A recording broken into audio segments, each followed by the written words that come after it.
Bien, bonjour à tous. En fin de compte, je vais changer. Je vais commencer par la fin de ce que je voulais dire à la conférence, c'est-à-dire sur l'utilité en fait de parler de George Soros aujourd'hui. Je pense que, au vu de la situation, ce qui se passe avec lui, vous êtes au courant qu'il orchestre la crise des migrants. Je vais le développer un petit peu plus. À mon avis, si on se contente juste d'une conférence et qu'ensuite c'est archivé, que c'est juste de l'information et qu'on n'en fait pas une utilisation offensive, ça servira strictement à rien.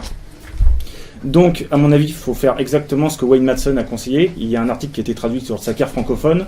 Il a invité à constituer, partout à travers l'Europe, une task force, plus ou moins, qui s'attaque à Soros à tout moment, surtout les faits qui peuvent lui être reprochés. Et je pense que c'est ce qu'on doit faire ici en France. Vous avez vu le trailer, je pense, de la conférence, qui est rigolo, un peu avec George Soros en Palpatine. C'est un petit peu ça, puisqu'il déclare je suis un homme d'État sans État. Et il y a Morton Abramovich de la Carnegie, qui est à l'origine de l'International Crisis Group aussi, qui déclare il est le seul particulier aux États-Unis qui ait sa politique étrangère et il a les moyens de l'amener. Donc ça vous donne un petit peu une idée de la puissance de ce bonhomme. Mais le problème, c'est que quand on regarde le trailer, c'est rigolo.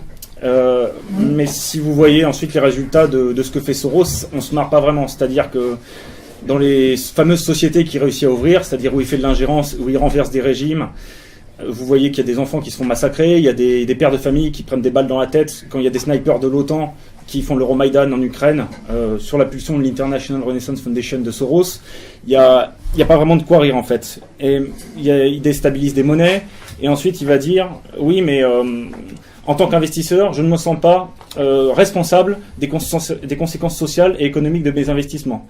Et ensuite, de l'autre côté, il va vous dire, je fais l'open society parce que j'ai assez d'argent, je pense qu'il est temps d'aider les gens et de perfectionner ce qui est imparfait. C'est un peu comme ça qu'il s'exprime. Donc en fait, quel que soit le nombre de visionnages qu'il y a sur la vidéo, je pense que égalité et réconciliation, vous êtes quand même conscient que vous êtes l'ONG, on va dire de la dissidence, ce qu'on peut recouvrir sous ce terme-là, qui a la plus grosse force de frappe, en France, qui embête le plus le système. Donc je pense que vous devriez essayer de regrouper toutes les bonnes volontés de R pour mener vraiment une grosse guerre de l'information sur cette personne. Vous avez des moyens de faire de la formation, vous avez des moyens de faire de la recherche, de produire des rapports sur Soros, de produire des dossiers. Je vous donnerai quelques éléments de méthodologie que j'utilise. Il y a vraiment de quoi faire. C'est-à-dire, je pense qu'il faut vraiment pas s'en arrêter là. Il y a aussi les réseaux sociaux. Vous savez que 65% de l'information aujourd'hui est reprise de Twitter. Pourrissez-lui la vie sur Twitter, mais pas en disant, pas d'attaque à dominem, ou pas sur le coup, oui, l'argent juif de Soros. Vous savez comment fonctionnent les médias. Quels que soient les faits que vous alignez, on va dire, vous faites une attaque sur sa confession, et ceci et cela, et ça sera complètement décrédibilisé, même si à côté vous apportez des éléments tangibles.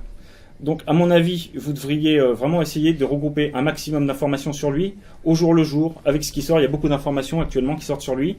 Et Maurice vous en reparlera, par exemple, sur les émeutes anti-Trump que Soros orchestre avec MoveOut.org. Il y a vraiment de quoi faire aujourd'hui, entre autres. Voilà. Donc, il y a vraiment de quoi faire. Vous pouvez essayer de cartographier les ONG dont il est partenaire, celles qui financent, celle où il agit d'une manière ou d'une autre, celle où il a placé ses hommes, recouper les biographies de certaines personnes, montrer qu'il n'est pas très ouvert quand il donne des informations sur des gens avec qui il travaille. Voilà, il y a des choses à faire. Et pour la France, je me focaliserai sur une personne, donc je n'accuse pas directement, mais il y a quand même pas mal de faisceaux d'indices qui laissent entendre que c'est quelqu'un des réseaux Soros. Vous connaissez peut-être, c'est William Bourdon. Donc ce monsieur a travaillé avec Global Witness en Afrique, qui est une ONG Soros. Il y a Pierre Péan qui s'en était pas mal pris à lui dans son livre Carnage. Il est aussi à Human Rights Watch. Il me semble que c'est lui qui a créé Sherpa. Il a été l'avocat de survie et l'avocat aussi de Transparency International, avec qui l'Open Society est vraiment comme pluie et chemise en Arménie. Donc je pense par exemple qu'il y a un gros portrait à faire de lui dans Faits et Documents. Et il y a autre chose qui serait faisable. Je pense à Vincent Lapierre qui fait vraiment des bons reportages. Ce serait d'aller voir par exemple les ONG comme le culte collectif contre l'islamophobie en France, qui est financé par Soros, la Quadrature du Net, qui fait du bon travail, mais qui est financé par Soros, la Fondation Jean Jaurès, financée par Soros, Acted, qui est soutenu par Soros. Que Vincent Lapierre aille voir par exemple ces ONG et leur demande, une fois qu'on a apporté des éléments sur ce que fait Soros, les déstabilisations, les révolutions colorées, les morts qui en découlent, si une fois que ces personnes savent ça, est-ce qu'elles acceptent encore d'être financées par Soros? Qu'on en tire les conclusions et qu'on puisse montrer que ces ONG acceptent de travailler pour quelqu'un qui a du sang sur les mains et en ont indirectement. Oui, j'avais une petite anecdote aussi qui n'est pas très connue concernant Soros, mais qui résume bien son état d'esprit. Donc il est d'origine juive hongroise, et pendant l'occupation de la Hongrie, donc sous le gouvernement Horthy, quand des juifs en fait étaient envoyés en camp, il a collaboré en fait à la spoliation des biens juifs des personnes en fait qui étaient envoyées dans les camps de concentration. Et on lui a dit ça vous a pas posé problème de faire ça. Il fait vous savez, si ce n'est pas moi qui l'avais fait, quelqu'un d'autre s'en serait chargé. En fait voilà, c'est un peu toute sa vie se résume à peu près à travers cette anecdote. C'est même pire que ça, il a rajouté que ça a été la meilleure période de sa vie. Oui, il a dit que c'était la meilleure période de sa vie. Voilà. Donc, sur la méthodologie, tout ce qui concerne le financier, je pense que vous devriez voir avec Michel Drac, parce que le financier c'est pas du tout mon truc. Lui sera très pointu là-dessus. Mais sur d'autres éléments, sur la méthode, ce que vous pouvez faire, c'est aller par exemple télécharger les rapports d'activité de ces fondations qui sont disponibles. Enfin, l'Open Society n'est pas toujours disponible, mais d'autres ONG qui financent, par exemple, vous trouvez les rapports d'organisation. Les bilans financiers qui sont très intéressants. Il faut aller directement sur les sites parce que des fois les partenaires, la page partenaire n'est pas marquée. Enfin, le nom de l'ONG n'est pas marqué. Ils mettent juste les logos. Dans certains pays, l'Open Society, si vous n'allez pas sur site, vous ne saurez pas que l'Open Society est partenaire. Donc allez sur site. Et comme je le montrerai pour ce qui m'a permis de retrouver que c'était Soros qui était pas mal derrière Welcome to Europe, je suis allé sur un site en hongrois. Et je suis allé dans le bilan financier, mais le bilan financier, c'était pas un PDF professionnel, c'était un scan. Donc par définition, je peux pas trouver les mots par Google. Et une fois que vous regardez ce scan, là vous trouvez quelques informations intéressantes. Mais à partir des moteurs de recherche, vous pouvez pas les trouver. Vous pouvez aller aussi sur les pages de dons, c'est très important. Je parlerai de l'EA Grants, qui est une grosse ONG norvégienne. Vous verrez que ça a son utilité. Utilisez Google Chrome aussi, parce que quand on fait des recherches sur des sites polonais ou des sites arméniens, c'est bien de pouvoir traduire rapidement les pages. Des fois c'est approximatif, mais globalement vous saisissez le propos. Et vous connaissez comme ça les sections où vous reportez pour travailler. Et faites une recherche à ce qu'on pourrait dire un niveau +1. Parce que quand vous voyez qu'une ONG n'est pas financée par Soros, regardez si cette ONG qui finance l'autre n'est pas elle-même financée par Soros. À la radio, il me semblait qu'on avait parlé de Svetlana Geda en Lituanie, qui a fait une espèce d'expérience de psychologie sociale, une opération antiraciste. Et Svetlana Geda est financé par le Centre lituanien des droits de l'homme. Et derrière le Centre lituanien des droits de l'homme, on trouve un autre organisme qui s'appelle l'IPHR, en fait, le Human Rights Monitoring Institute, qui lui est lié à Soros. Et c'est exactement ce que j'ai fait aussi pour Welcome to Europe. Pour le reste, il y a un peu ce que je disais tout à l'heure sur les biographies. Vous verrez que quand je parlerai de la révolution colorée en Arménie, les médias détenus par Soros ne sont pas très clairs sur les biographies. Ils présentent quelqu'un comme un expert indépendant, mais quand vous cherchez un petit peu, que vous voyez partout où la personne a travaillé, c'est pas vraiment le cas. Et enfin, regardez les petites pages des sites, des fois on trouve vraiment des surprises. Là, évidemment, c'est loin, donc vous ne verrez pas. Je suis allé sur le site de PICUM, qui est une plateforme de coopération internationale pour les migrants sans papier, enfin les sans-papiers, c'est Undocumented Migrants en anglais, et vous trouvez la Commission européenne, le Project in Netherlands, le Seagreen Housing Trust, qui est discret, parce que Soros on met beaucoup en avant, mais il n'y a pas que lui, et qui est le plus gros donateur privé de PICUM, et vous trouvez l'Open Society Foundation. Et en dessous, il y a une ligne qui remercie un de ces organismes, et bizarrement, c'est l'Open Society.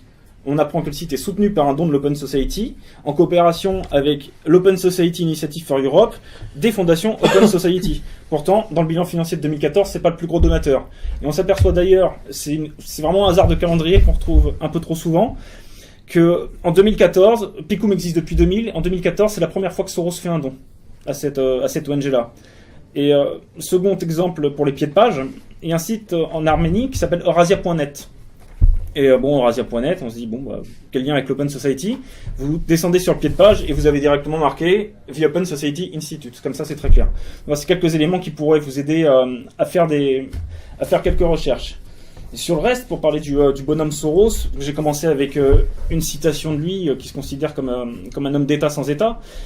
Mais il dit que depuis qu'il est enfant, il a des fantaisies messianiques. Il se rêve comme quelqu'un qui veut vraiment faire des grandes choses pour influencer le monde. Il n'est jamais revenu sur ces déclarations-là, qui sont pourtant assez infantiles. Et quand on lui fait remarquer qu'il avait, pour montrer les contradictions, qu'il avait sauvé Spectrum 9, une boîte de George Bush dans les années 90, il y a The Nation qui lui a posé la question, il a juste répondu « Nous achetons de l'influence politique », ce qui l'a pas empêché d'investir en masse contre George Bush à chaque fois ensuite. Et il était interviewé par Mark Perelman, un journaliste du Monde. Il lui demandait s'il était mégalomane. Soros a répondu peut-être, et qu'il voulait être une légende de son vivant plutôt qu'après sa mort. Ça vous donne un petit peu le personnage. Quant à l'Open Society, qui est son ONG principale, il disait que son but, c'était de rendre les sociétés ouvertes viables et aider à ouvrir les sociétés fermées. C'est-à-dire très clairement faire de l'ingérence et renverser des régimes. Une des influences de Soros, c'est le philosophe Karl Popper, celui qui a écrit La société ouverte et ses ennemis. D'où le nom d'ailleurs Open Society. C'est une référence à Popper. En fait, il l'a vu comme prof à la London School of Economics. Voilà. Ensuite, en quelques dates clés, je vais aller très vite là-dessus. Son premier gros coup, qui n'est rien par rapport à la Banque d'Angleterre en 92, c'est en 1960, quand Allianz vendait en dessous de sa valeur d'actif, lui a suggéré d'investir, l'action a triplé, il a empoché $1 million. Et c'est à partir de là où il a commencé à se faire une réputation. En 61, il a été naturalisé américain, juste un an après. En 69, il a créé ce qui est maintenant le Soros Fund Management, qui commençait par le Double Eagle Fund. Donc c'est un fonds d'investissement qui était évidemment offshore et domicilié aux Antilles néerlandaises et aux îles Caïmans. Et en 73, après, il y a le Quantum Fund, qui est, comme tu disais, qui a été repris dans James Bond. J'ai dit, dans James Bond, le Quantum of Solace, en fait, le film Quantum of Solace fait référence au Quantum Fund de Soros. Et le personnage, en fait, qui est censé incarner une sorte de Soros, c'est Amalric, dedans. Voilà, pour ceux qui ont vu le film. Voilà. Où le personnage dit nous orchestrons des révolutions dans tel ou tel pays, c'est nous qui décidons quel gouvernement nous renversons ou pas.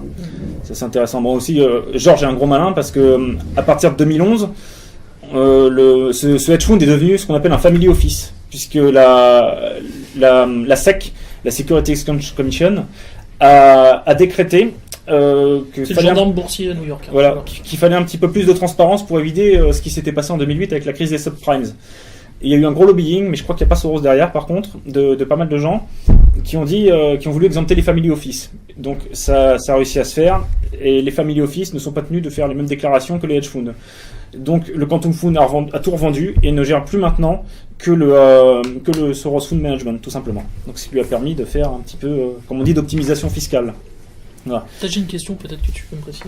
Alors j'avais entendu dire qu'il y avait une particularité chez Soros, chez ses parents, c'est qu'il est une des rares personnes dans le monde, je crois qu'ils sont quelques dizaines, dont la langue maternelle a été l'espéranto.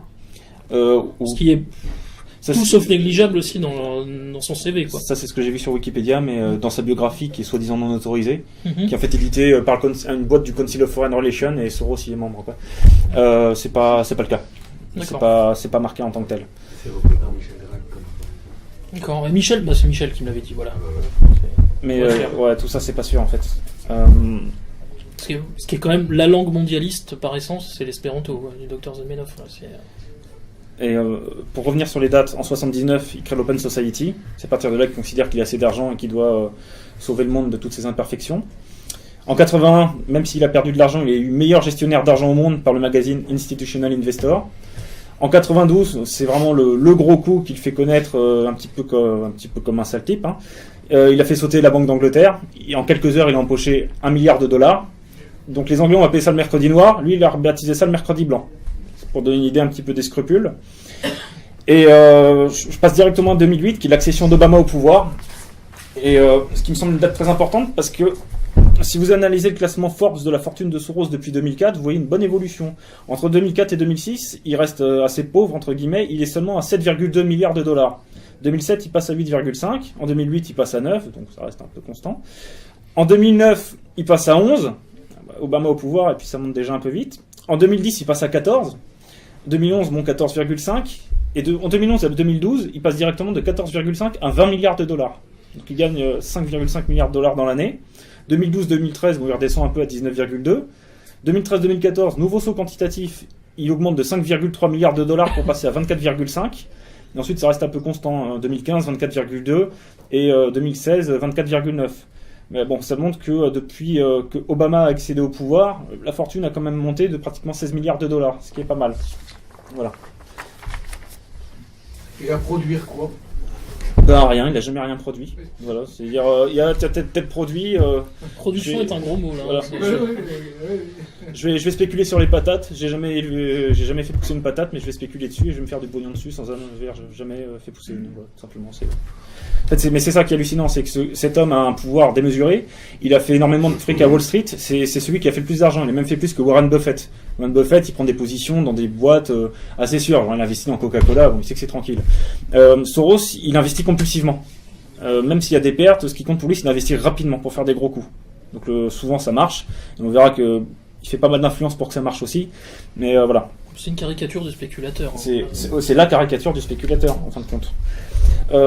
Ensuite, pour être exhaustif, puisque le titre de la conférence c'est Soros Wars ou l'Empire Soros, c'est pas possible en fait d'être exhaustif Non, avec c'est lui. impossible. Pour une raison simple, il y a un site qui s'appelle ibillionnaire.me qui donne les portefeuilles donc trimestriels d'actions des milliardaires. Soros a des parts dans 212 entreprises. Donc je vais pas pouvoir vous les faire, juste c'est un peu cocasse. On peut noter que son 5e plus gros investissement c'est dans Dow Chemical, qui a été un des producteurs de l'agent orange durant la guerre du Vietnam. Sinon il y a les grandes boîtes, PayPal, eBay, Facebook, Google, American Airlines, Amazon, Time Warner, McDonald's, les films Lionsgate, la banque Wells Fargo et même chez Office Depot. Et sur la répartition, il investit, je vais vous la donner quand même, à 21% dans la technologie, donc comme Facebook, Google, 18% dans la consommation, ce qu'on appelle discrétionnaire, comme Amazon, Time Warner, 14% dans les produits de consommation, 12% dans le business de la santé, un peu moins de 12% dans les services financiers, 6% dans ce qu'on appelle les materials, donc Dow Chemicals en est un exemple, 6% dans l'énergie et presque autant dans les produits industriels et dans les télécommunications. Dow Chemical, c'est pas la boîte qui est à l'origine de la tragédie de Bhopal aussi? Union Carbide devenu Dow Chemical, je crois. Je me rappelle pas. Je crois que c'est ça. Bon c'est encore mieux, tu vois. Donc on y est. Et c'est pareil pour l'Open Society. J'ai pas tout cartographié, mais déjà tout ça c'est des entreprises, enfin des ONG qui sont liées à l'Open Society. Donc il y en a un nombre incalculable dans beaucoup de pays, mais de toute façon j'aurai l'occasion d'en reparler au fur et à mesure de ce que je vais dire. Il faut savoir par contre que des fois dans certains pays, les fondations Open Society n'ont pas leur vrai nom. En Pologne par exemple, c'est la fondation Stepan Batory, mais c'est la fondation Open Society de là-bas. Sur les thèmes que je vais aborder, je vais commencer par celui qui est un peu plus sulfureux et sexy, entre guillemets, c'est la crise des migrants. Donc il a été soupçonné d'orchestrer tout ça. Je sais pas si vous avez vu sa vidéo qui vaut le détour, qui s'appelle I am a refugee. I'm a refugee. I am a refugee. I'm a refugee. I am a refugee. I am a refugee. I am a refugee. Qui est disponible sur l'Open Society. Je vous invite à aller la voir, c'est d'enfer. C'est plein de pathos. C'est un peu mensonger sur la proportion, puisque dans la vidéo, il doit y avoir 60% d'hommes et 40% de femmes. Il a quand même le cynisme de mettre les noms de différents pays avec différentes années, dont des pays où il a fait des révolutions colorées. Et ce qui est amusant, allez voir les commentaires sur YouTube, c'est-à-dire que c'est là qu'on voit bien on voit bien la confrontation à la réalité. Il y a plus de pouces baissés que de pouces levés, tout le monde marque propaganda. Donc a priori c'est compris. Et ce qui était intéressant, c'était de voir s'il était vraiment derrière Welcome to Europe. Parce que j'ai fait des recherches sur Internet, il y avait un ami qui m'avait aiguillé vers ça, qui m'a dit oui, a priori c'est lui qui est derrière ça. Et j'avais pas réussi à remonter, il y avait beaucoup de soupçons. On a vu, pour ceux qui sont allés sur le Domain Tools, le site Domain Tools, qui permet de savoir qui est derrière un site, c'était quelqu'un qui s'appelle Bernd Kasparek, qui est allemand et qui a une ONG qui s'appelle Border Monitoring, qui serait derrière Welcome to Europe, mais en fouillant, on ne trouvait pas.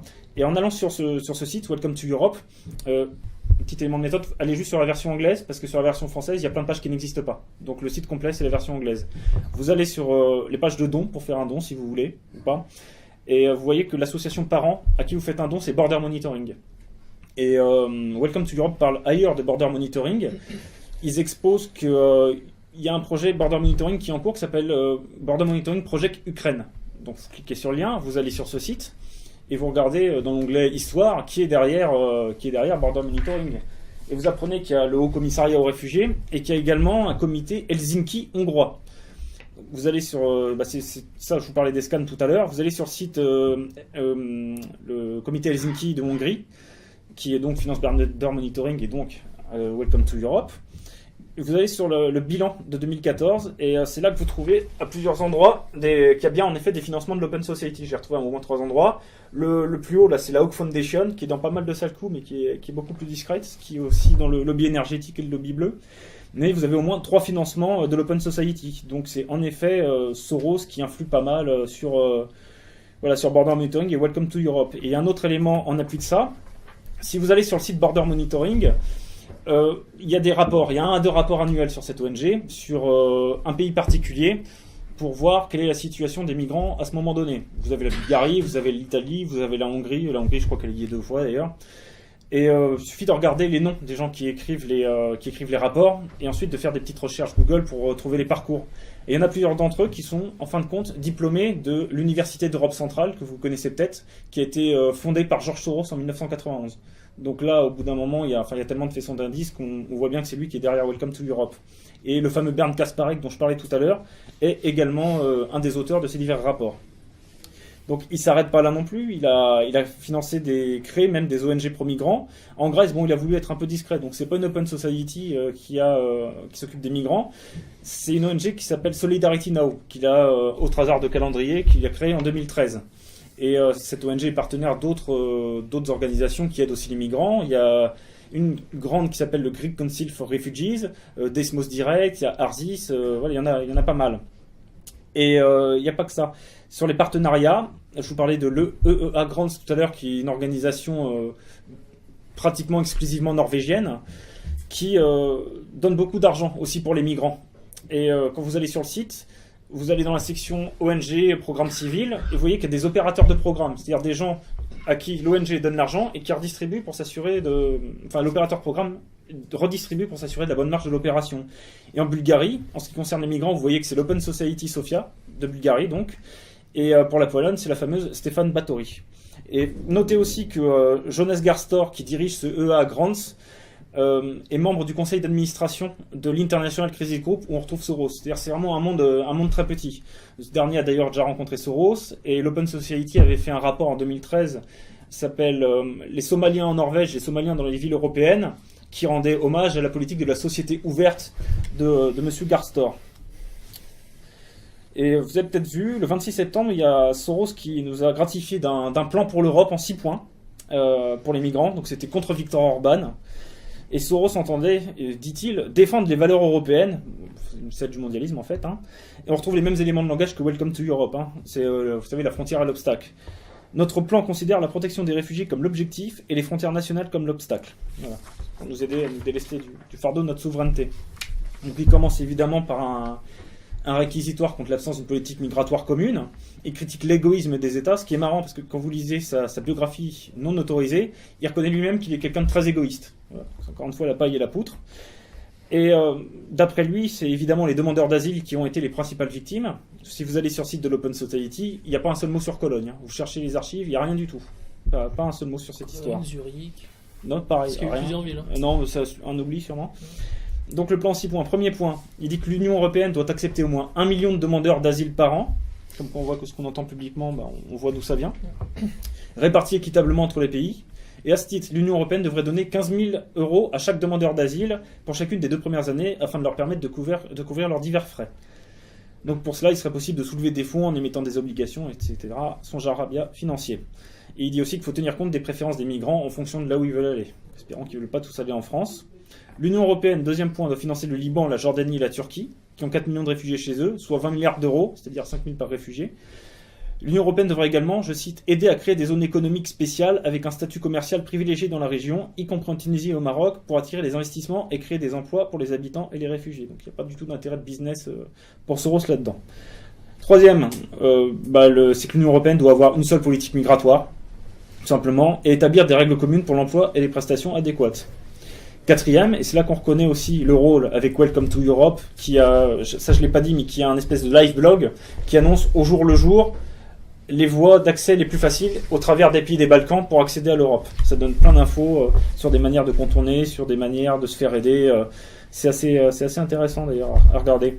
Donc, quatrième point, des chaînes de sécurité doivent être mises en place en commençant par mener les migrants de Grèce et d'Italie vers leur destination finale.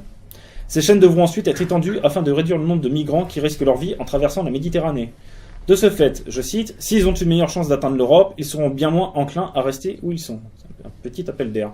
Et ce qui devra se faire, bien sûr, avec l'Agence aux réfugiés des Nations Unies, qui collabore un petit peu partout avec Soros pour faire venir les migrants. C'est le bon mot. Ah ouais, non, mais c'était fait exprès, t'en fais pas. Cinquième point, les arrangements opérationnels et financiers développés par l'Union européenne devraient être utilisés pour établir des normes mondiales dans le traitement des demandeurs d'asile et des migrants. Et sixième point, pour absorber et intégrer plus d'1 million de ces personnes par an, l'Union européenne aura besoin de mobiliser le secteur privé, notamment pour s'assurer des financements suffisants, donc ONG, groupes religieux et entreprises. Donc heureusement que Soros sera là pour apporter un petit coup de main à ce niveau-là. Donc voilà ce que j'avais à vous dire pour les migrants. Donc vous voyez qu'il est quand même, non seulement il orchestre, mais il est même profondément impliqué. Et on va le retrouver aussi vraiment impliqué dans l'influence au niveau des politiques, dans le point que je vais aborder après, qui est la révolution colorée en Arménie. Mais avant d'en parler, je vais le citer en fait, ce qu'il disait en 2002, avant la révolution de Géorgie de 2003. Il disait il est nécessaire de mobiliser la société civile pour assurer des élections libres et équitables, car de nombreuses forces à l'œuvre tentent de les falsifier ou de les empêcher. Nous avons fait de même en Slovaquie du temps de Mesiar, en Croatie du temps de Tudjman et en Yougoslavie du temps de Milosevic. Voilà. Et à la fin de mon intervention, je parlerai de l'Afrique, et les Africains sont aussi très conscients de ce que fait Soros. Il y a le journal d'Afrique qui nous dit « Le modus operandi est toujours le même, s'appuyer sur les revendications légitimes des peuples opprimés et révoltés pour avancer des politiques chères à la démocratie du marché. Pour ce faire, on fait des yeux doux à des groupes de la société civile, le mettre entre guillemets aussi, ayant pignon sur rue. Un merveilleux travail de cooptation est entrepris pour gagner les cœurs et les esprits de certains activistes ciblés. En apportant leur concours financier à différentes associations ou mouvements africains, les fondations de George Soros et certaines ONG occidentales mènent de facto des actions d'ingérence dans la vie sociopolitique et économique des pays dans lesquels elles opèrent en vue d'orienter les décisions en fonction de leurs intérêts. » Donc, à ma demande, Manu, il y a quelques jours, avait mis en ligne un excellent article de Joaquin Flores, qui avait été traduit par Sacar francophone, qui analysait la révolution colorée en Arménie, sous prétexte de l'Erevan électrique, donc l'augmentation des prix des réseaux électriques d'Arménie. Si vous ne l'avez pas lu, je vous invite à le lire. Il décrypte vraiment de A à Z toutes les méthodes des révolutions colorées. Donc je ne reviendrai pas dessus, là je vais juste m'attacher à voir le rôle que Soros a joué, que les ONG de Soros ont joué dans la révolution colorée. Ou dans la tentative, en tout cas, de renverser le régime, puisque ça s'est pas fait, et puis ça leur a pas trop plu. Parenthèse, opération qui pue la révolution colorée actuellement, c'est ce qui se passe au Brésil contre Lula et Dilma Rousseff. C'est exactement les méthodes, les techniques des révolutions colorées sorosiennes. Mais vraiment. Ils ont essayé en Pologne aussi, mais ça n'a pas trop marché. Ça n'a pas pris. Et un autre, c'est pas un article qu'ils avaient fait, sinon c'est un car francophone, mais ils avaient fait une petite compilation des logos de toutes les révolutions colorées. Donc à chaque fois, il y a un point. Le fameux point. C'est un autre port, ça. Ouais, sauf au Sénégal, où Soros file un coup de main avec une association qui s'appelle Y'en a marre. Mais il y a une photo qui a été prise où on voit lui et Chris Stone, son directeur, avec un beau t-shirt Y'en a marre au milieu des Africains. Donc, l'ONG a un peu de mal à se justifier là-dessus. Mais elle a reconnu que Soros a apporté son aide, avec notamment aussi Oxfam, qui est une autre ONG qui bosse avec Soros. Je vous montrerai les liens tout à l'heure. Donc ça remonte pas à 2015 non plus en Arménie, ça a commencé dès 2013. Et déjà à cette époque, Chris Stone, donc comme je vous le disais, qui est directeur de l'Open Society maintenant, avait écrit un article qui s'appelle « Un printemps arménien », point d'interrogation. Si vous êtes familier avec le storytelling, on retrouve tous les éléments de pathos qu'il y a dedans. On croirait lire un roman. Je vais vous lire sa petite citation. Dit « Les raisons du désespoir étaient claires. Le président Serge Sargsyan préside un gouvernement corrompu, voire criminel, ce qui n'est pas du tout le cas d'Obama.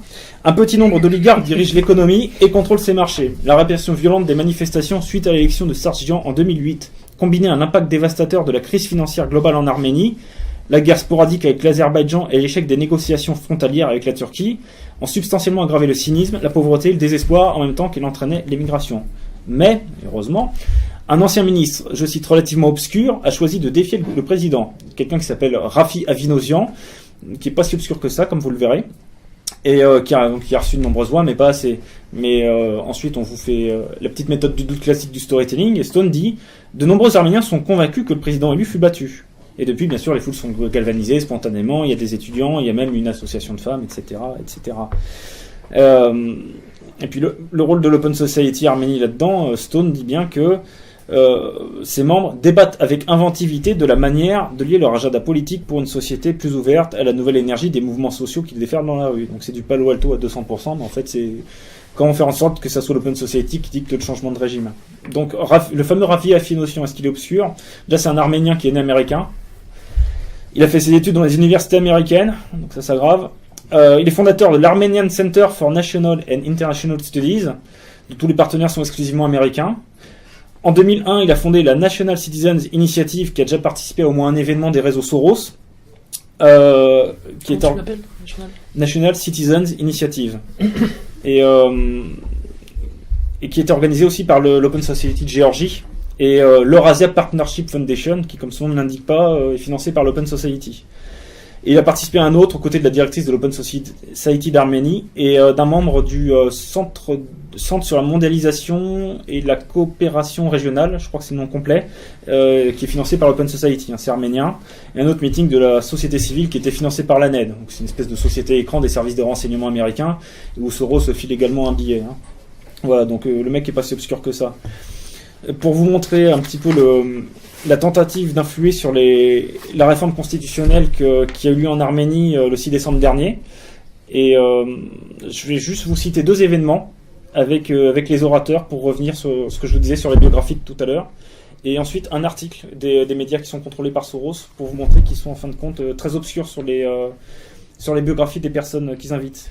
Donc il y a quelqu'un qui est Michael Danielian, qui est intervenu le 14 juillet 2005 sur une conférence Électrique Erevan, leçon pour la liberté d'assemblée et la culture civique en Arménie. Et donc ce mec-là a reçu de la part de l'ambassade américaine en Arménie le prix du défenseur de la liberté. Et, il est membre fondateur de l'Armenian Helsinki Association, qui a pour partenaire l'USAID et une boîte qui s'appelle Counterpart International. Dans cette boîte, il y a quelqu'un qui s'appelle David Holiday, qui est cadre de l'Open Society, et qui fut le représentant de cette boîte pour l'Ouzbékistan et qui a aussi travaillé avec l'USAID, hein, donc aux sociétés écrans des services secrets. Feuille de vigne de la CIA, ouais. Voilà, exactement. Autre intervenante, Larisa Minassian, qui est directrice de l'Open Society d'Arménie, bon, ce qui n'est pas étonnant vu que c'est l'Open Society qui organise. Svitlana Valko, qui est du bureau ukrainien, donc on voit pas le rapport, hein, de l'International Partnership for Human Rights, dont je parlais pour la Lituanie, et membre de sa mission de surveillance en Arménie. Et 3 des 4 donateurs actuels de l'IPHR, donc sont l'Union Européenne, l'ANED et l'Open Society. Simon Papouachvili, qui est modérateur du débat et qui est coordonnateur de projet à la fameuse IPHR. Et enfin, vous retrouvez Iskra Kirova, qui est analyste politique à l'Open Society. Donc il n'y a pas beaucoup quand même de sociétés civiles et ça fait un petit peu endogame. Hein. Deuxième événement, c'était avant l'audit qu'il y avait eu sur ce fameux scandale des réseaux électriques d'Arménie. Et l'Open Society, enfin le Partnership for Open Society Initiative, l'Open Society, hein, c'est un de ses projets, avait invité des journalistes, des membres du gouvernement, des membres de la société civile, en fait tout le monde, à venir participer pour débattre du projet et voir quelles réformes, quels amendements constitutionnels seraient amenés pour le 6 décembre. Et là encore une fois, c'est assez frappant quand vous regardez qui est partenaire. Donc le modérateur, c'est quelqu'un du Partnership for Open Society, ce qui est assez normal. Artak Manoukian, qui est présenté comme un expert indépendant, un économiste. Donc dès qu'il y a marqué expert indépendant, il faut aller chercher, hein, parce que les mecs sont jamais indépendants. Donc on cherche, on voit que c'est un ancien de la Banque mondiale, de la Banque asiatique de développement, et qui travaille depuis 2008 pour le chapitre arménien de Transparency International, dont l'Open Society relaye favorablement les rapports de lutte entre guillemets pour la transparence et contre la corruption. Et quand vous regardez qui est le plus gros donateur de Transparency International en Arménie, c'est l'Open Society. C'est là-dessus que je vais revenir sur William Bourdon en France, que je pense que c'est quelqu'un une personne centrale des réseaux Soros. Il travaille avec Transparency International. Et si vous reprenez récemment ce qui a été fait, je ne sais pas si vous avez suivi les débats sur les lanceurs d'alerte, il y a le député Yann Galu qui a soumis un plan en 16 propositions. Vous comparez ces 16 propositions aux propositions qui ont été faites dans un rapport de Transparency International en 2013 qui remercie l'Open Society et la Stéphane Batory Foundation, entre autres. Il y a 14 des 16 points que vous retrouvez dans les propositions de Yann Galu. Donc vous voyez l'influence même au niveau législatif français. Où en étais-je ? Donc je continue. David Arutunian, qui est un homme politique arménien qui a relayé favorablement sur un site qui s'appelle El Ragir, LRAGIR, qui est un site de l'Open Society. Encore une fois, il faut se reporter au pied de page. Robert Nazarian, ancien ministre de l'énergie. Donc j'ai fait des recherches, j'ai vu qu'il y avait une Lilith Nazarian qui était coordinatrice de programme pour l'éducation nationale à l'Open Society, mais des Nazarians, je pense qu'il y en a plusieurs en Arménie, donc j'ai pas réussi à recouper le lien familial malheureusement. Et il y a Yervan Zakarian, ancien maire d'Erevan et actuel ministre de l'énergie et des ressources naturelles. Donc on voit qu'il y a quand même beaucoup de liens avec l'Open Society. Et je terminerai là-dessus sur un article du 4 novembre 2015 qui s'appelle « Arménie, à qui profite la réforme constitutionnelle » qui a été publié sur eurasia.net, donc le petit pied de page que je vous ai montré en début d'intervention. et qui interroge plusieurs personnes, dont une personne qui s'appelle Zara Hovhannissian, qui est juste présentée comme une activiste, mais pareil, en fouillant, on voit qu'elle est co-signataire avec l'Open Society, Transparency International et d'autres ONG, d'une déclaration de la société civile qui a vertement critiqué l'ambassadeur russe en Arménie, parce que cet ambassadeur avait dit qu'il fallait mettre fin aux actions de cette fameuse société civile qui détériorait les relations russo-arméniennes. Donc sans craindre le grotesque, le collectif a osé écrire qui considérait de telles déclarations comme une violation des normes diplomatiques, aussi bien qu'une interférence flagrante dans les affaires intérieures de l'Arménie et une tentative classique d'attaquer la souveraineté de la République d'Arménie. Je pense qu'ils se bidonnent les mecs des fois en écrivant ça en fait.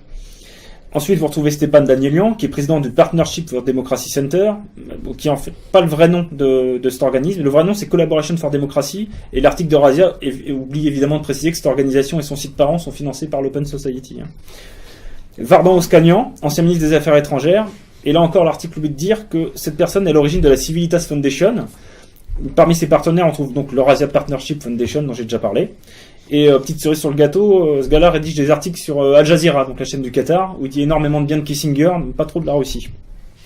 Enfin, Stepan Grigorian, qui est directeur du Centre sur la mondialisation et la coopération régionale, dont je vous avais déjà parlé tout à l'heure. Donc en fait, on voit qu'il y a au moins pour les derniers mois, on peut continuer en cherchant dans pas mal de médias et d'interventions, mais il y a du Soros partout, alors qu'au départ, c'est censé juste être des éléments épars de la société civile qui cherchent à collaborer de manière plus ou moins désintéressée entre eux pour influer positivement sur les amendements constitutionnels. Et en fait, c'est pas du tout le cas. C'est le principe de la toile d'araignée, en fait. Exactement. Ensuite, Soros, il est en Arménie depuis 97. J'ai retrouvé un rapport de l'Open Society qui date de 99, qui fait déjà état de la gérance.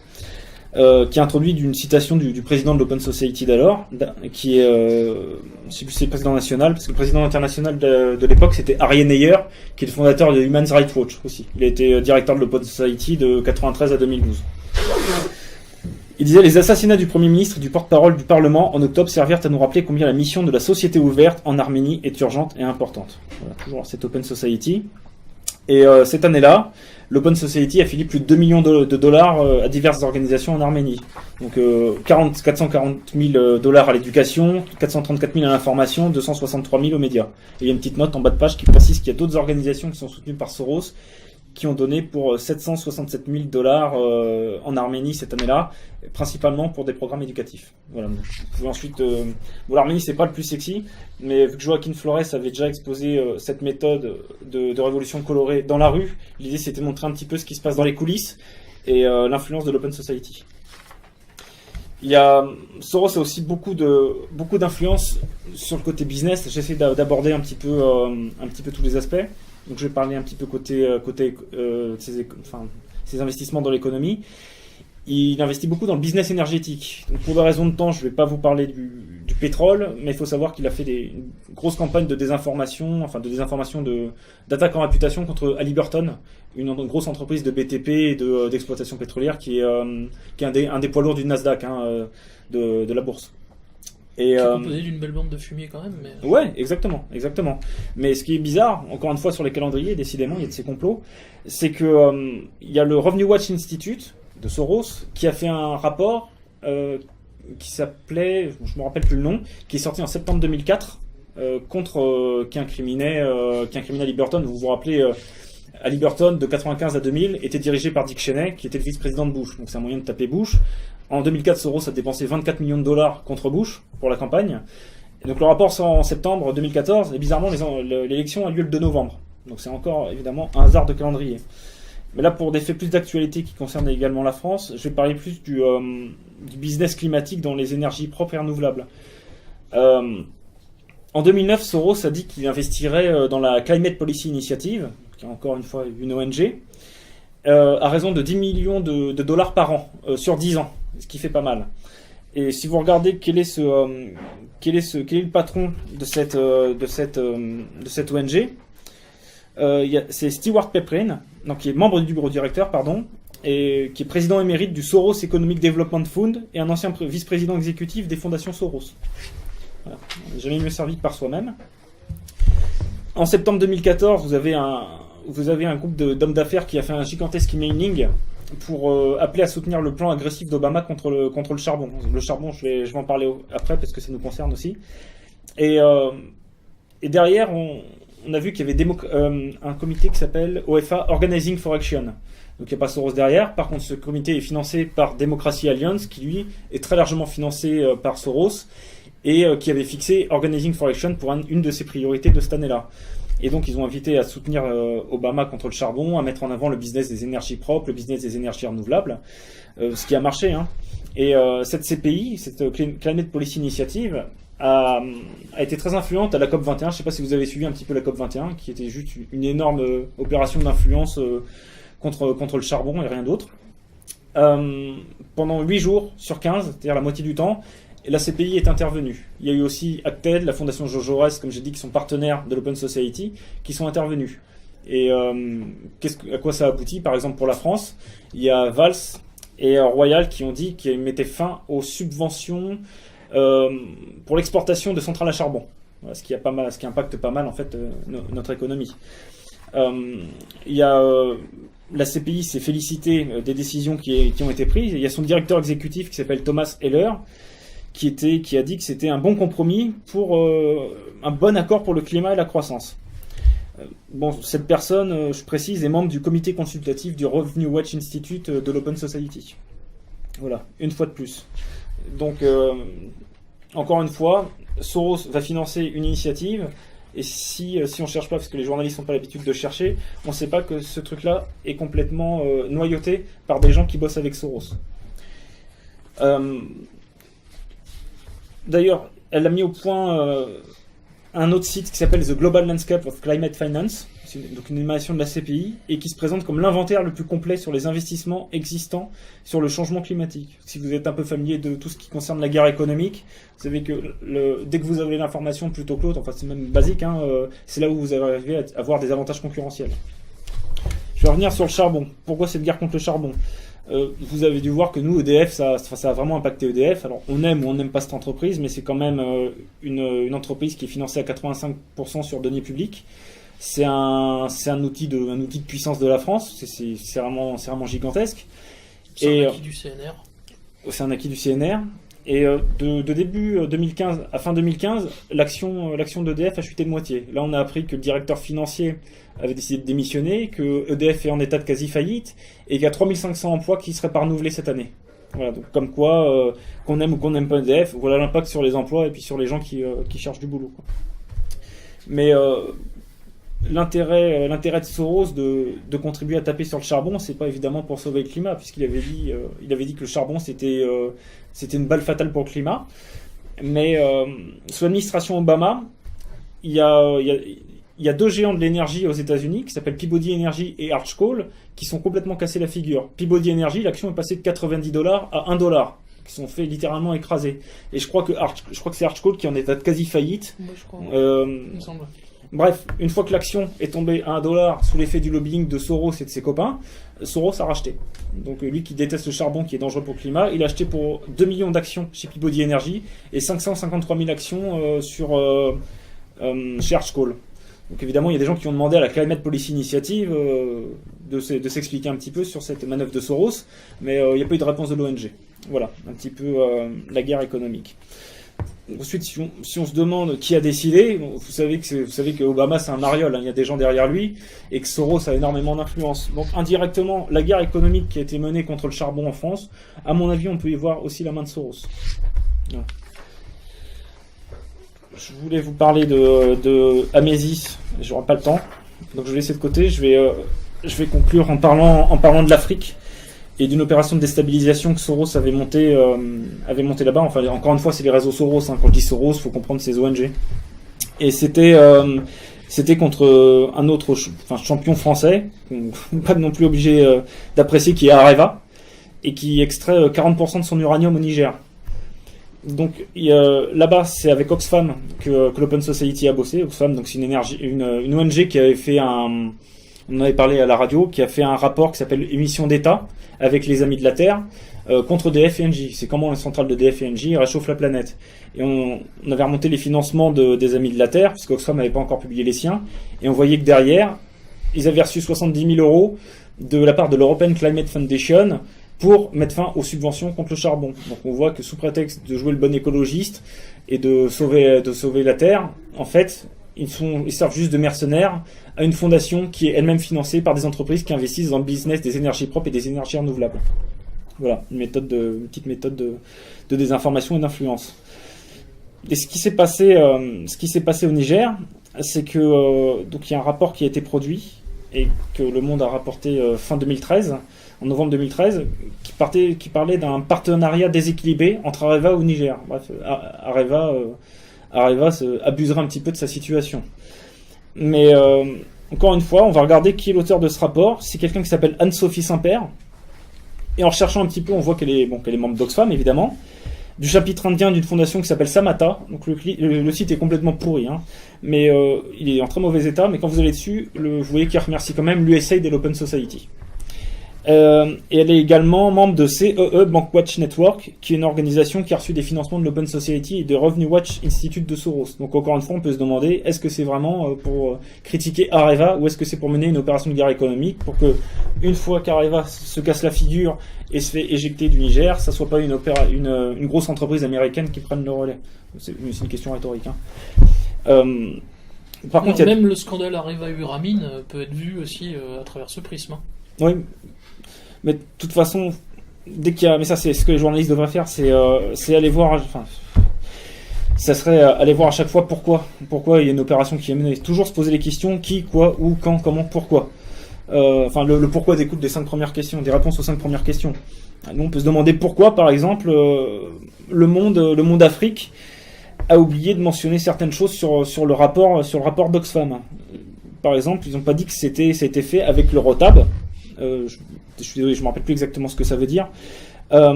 Qui s'assure par ailleurs, le ROTAB s'assure par ailleurs aux membres de la mise en œuvre d'une initiative qui s'appelle l'EITI, Extractive Industries Transparency Initiative, qui a été lancée par Tony Blair, par Soros et par des ONG comme Global Witness, hein, donc que finance Soros, et qui demande juste que les pays du tiers-monde transmettent toutes leurs données disponibles sur leurs ressources, bien évidemment pour lutter contre la corruption et pour la transparence.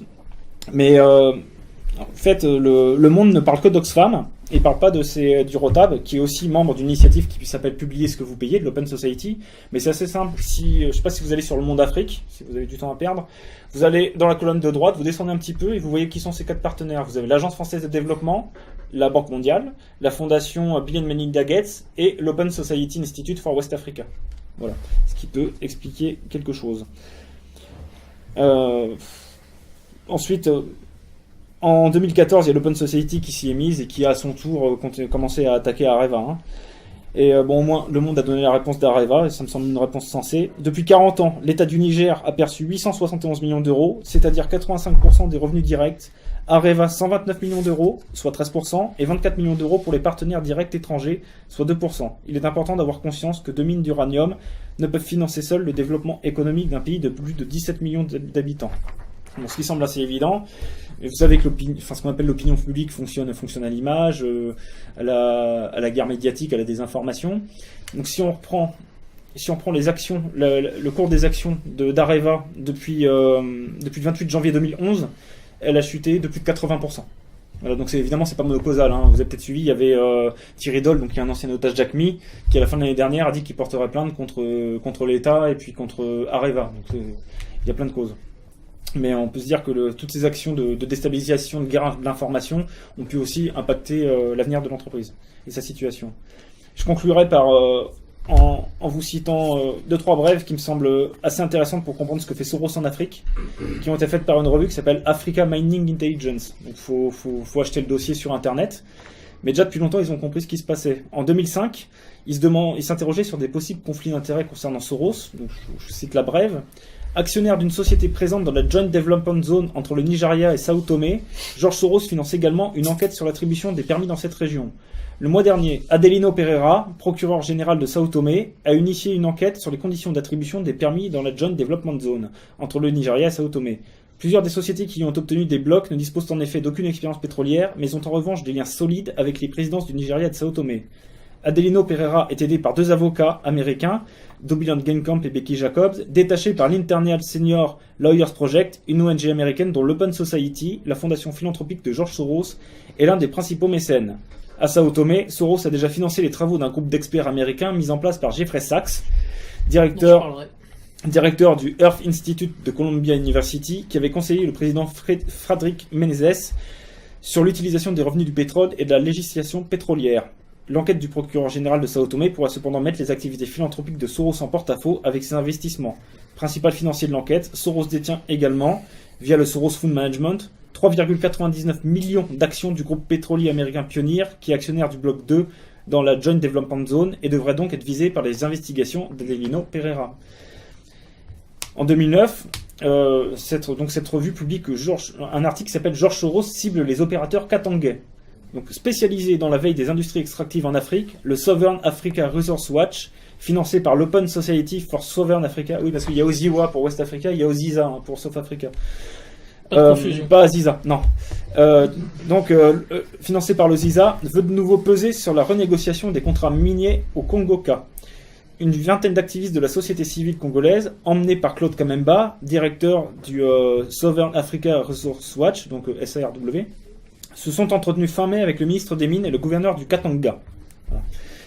Ce n'est pas la première fois que la SARW s'invite dans le délicat dossier de la révision des contrats miniers congolais. L'Observatoire avait déjà apporté ses conseils à la commission créée le 20 avril 2007 pour passer en revue les conventions.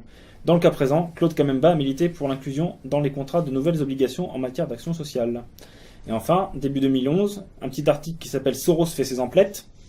Déjà partenaire de Perenco, Adasorix et Oando pour racheter les actifs de Shell dans le delta du Niger, l'investisseur George Soros s'intéresse également aux prospects pétroliers au Maroc. Soros Fund Management LLC vient de prendre 22,62% dans Sunleon Energy, la junior de l'homme d'affaires irlandais Oisin Fanning. Au Maroc, Sunleon développe notamment le projet de schiste bitumineux, c'est bien pour la planète, de Tarfaya, dont les réserves potentielles sont évaluées à 22 milliards de barils. J'ai oublié de vous dire tout à l'heure, les réserves de Peabody Energy et Archcoal sont évaluées à 11 milliards de tonnes, ce qui constitue des centaines de milliards de dollars. Petit intérêt de Soros d'avoir racheté des actions. Parallèlement à ses investissements personnels dans le secteur pétrolier africain, Soros finance également plusieurs ONG qui militent pour une redistribution des revenus de l'exploitation des matières premières, voire conseillent les gouvernements. Africa Mining Intelligence a ainsi révélé dans sa dernière édition que l'Open Society Institute et Revenue Watch Management, deux ONG épaulées par Soros, conseillaient le nouveau gouvernement guinéen sur sa réforme du secteur pétrolier et minier. Voilà, ce qui est marrant quand on sait qu'en 2008, Soros avait osé déclarer qu'en Afrique, l'Inde et la Chine se comportaient comme des néocolons. Voilà. Je terminerai là-dessus. Je vous remercie.